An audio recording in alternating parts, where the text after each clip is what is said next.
LeBron, what's your decision? In this fall, man, this is very tough. In this fall, I'm going to take my talents to South Beach and join the Miami Heat. It was called, so dramatically, The Decision. And for the longest of time as this season began, we assumed it was simply the answer to where LeBron James would be taking his talents. Today, as this strangest of NBA seasons shudders to a close, it might instead have stood for something like this. We have the doorknob to the future in our hand. Who do we decide to allow through? This epic journey that began with that overblown evening 9 months ago, we mocked the king for his callow theatrics, and we laughed when the chosen ones called the Heat began the season like a bunch of guys in a Paris roundabout, this way and that, never in tandem.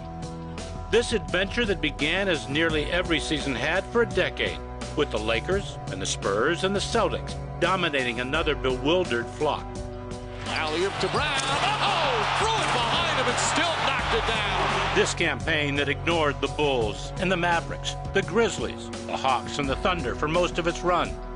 But as old legs grew weary and arms grew short, the overlooked young men of the league began to take their rightful, if shocking, place.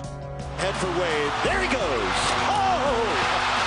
The house of highlights. Wow. When James took his gifts to Miami, so did the talented young Chris Bosh, and they joined Dwayne Wade in a satin shorts version of the Three Musketeers, averaging just 27 years of age.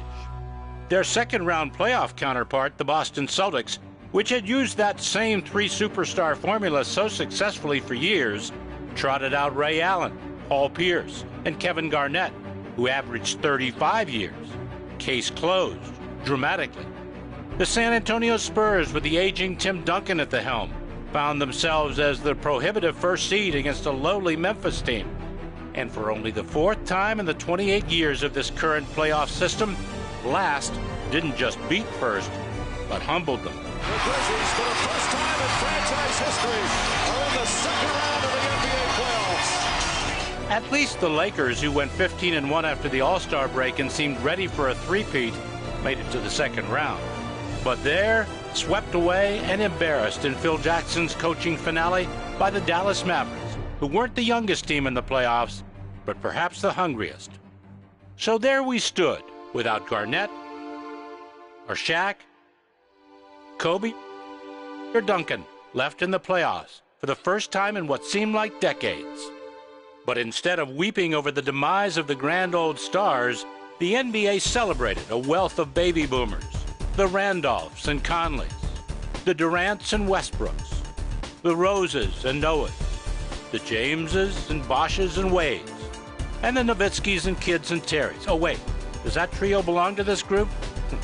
What do you think now? For all of the youth, it was the geriatric Mavericks who turned away the destined and captured their first NBA championship, delaying the so-called destiny of South Florida's chosen three, and delivering Dirk Nowitzki to his long-awaited place at the top of the NBA world. So we have taken the door by its knob and swung it wide open, allowing a marvelous, previously unregarded collection of young stars their due at last. It is what the league should have been all about these years, a good decision after all.